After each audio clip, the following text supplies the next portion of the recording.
जीवन में एकाग्रता बहुत उपयोगी और आवश्यक है। एकाग्रता से हम उस विषय के अंदर बहुत ही गहरे जा सकते हैं, अन्वेषण कर सकते हैं, खोज कर सकते हैं और एक ही तरफ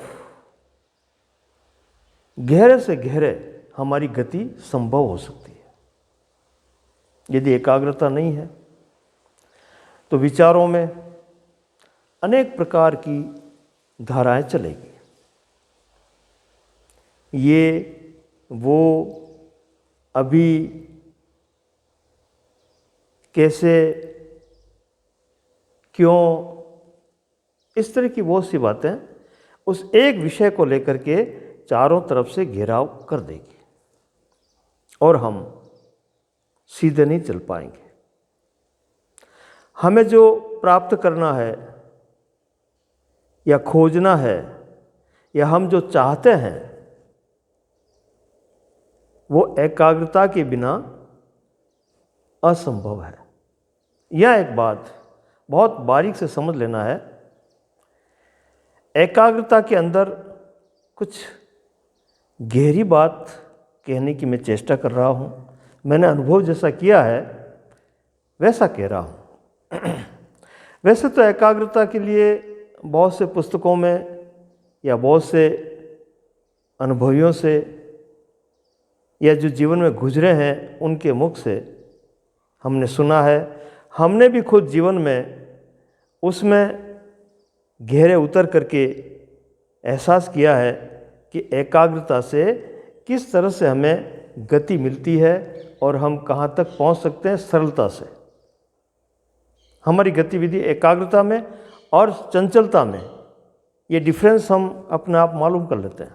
जब हम एकाग्र रह करके कार्य करते हैं तब हमारी क्या गतिविधि होती है, मन की, विचारों की, हमारी क्रियाओं की, हमारी जो भी ज्ञानेंद्रिय हैं उनकी। एक तो ये। दूसरा, जब हम मन चंचल होता है और ऐसे ही काम चलाओ की तरह चलते चलाते, हो तो भी ठीक, नहीं हो तो भी ठीक, ऐसे जब हम चलते हैं उस समय हमारे मन की और शरीर की क्या गतिविधि होती है ये हम अच्छी तरह से जानते हैं। अब मैं इसमें जो एक बात कहना चाह रहा हूँ वो ये है कि जिस एकाग्रता में दबाव हो, जो दबाव के साथ चलती हो, वो एकाग्रता उतनी उत्तम नहीं है जितनी वह उत्तम है, वह श्रेष्ठ है जो कि सहजता से चलती हो, जिसमें किसी प्रकार का दबाव न हो, जिसमें हम राजी हों उस कार्य को करने के लिए, हमारी भीतर की अंतर प्रेरणा उसमें कार्य कर रही हो, हम उसको करने के साथ साथ ही खुशी का एहसास कर रहे हों, न कि परिणाम को आने के बाद में खुश होंगे, ऐसा नहीं। करते करते ही उसमें, उस गतिविधि में हम आनंदित महसूस कर रहे हों, ऐसे राजी हों हम। तो क्या हुआ कि परिणाम, ये भी एक दबाव है, इस चीज़ की खोज करनी है, ये भी एक दबाव है, और ये काम तुम्हें करना ही है, इतने समय में करना है, ये भी एक दबाव है। इस तरह की जो दबावपूर्ण या दबाव के साथ जो एकाग्रता हमारे साथ रहती है वो एकाग्रता उतनी सफल नहीं है जितनी एक सहजता से हम राजी होकर के उस कार्य को करते हैं।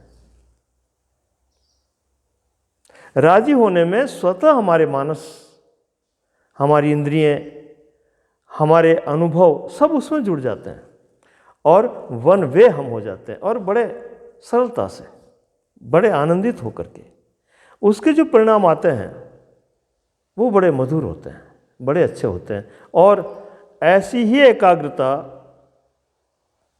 सफलता देती है, कहीं उलझाती नहीं है वो, और बड़े सरल गति से बिना थके हुए आराम से हम जा सकते हैं और उस गंतव्य लक्ष्य को प्राप्त कर सकते हैं।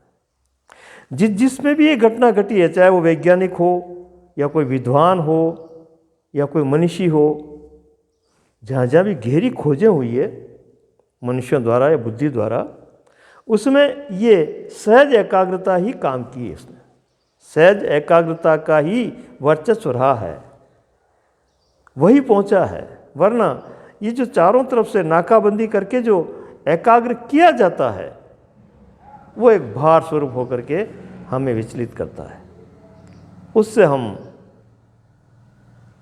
वह उपलब्धि नहीं प्राप्त कर सकते। इसमें क्या होता है कि जो सहज एकाग्रता है, जो हम प्रफुल्लित होकर के कार्य करते हैं, एकाग्र होकर के, उसमें प्रकृति भी हमारा साथ देती है, क्योंकि प्रकृति भी सहज है, अपनी स्वच्छ गति से चल रही है। तो दोनों तरफ जब सहजताओं की धारा जब मिल जाती है तो गति दुगुनी हो जाती है, दुगनी शक्ति मिलती है और वो कार्य सहजता से हो जाता है। धन्यवाद।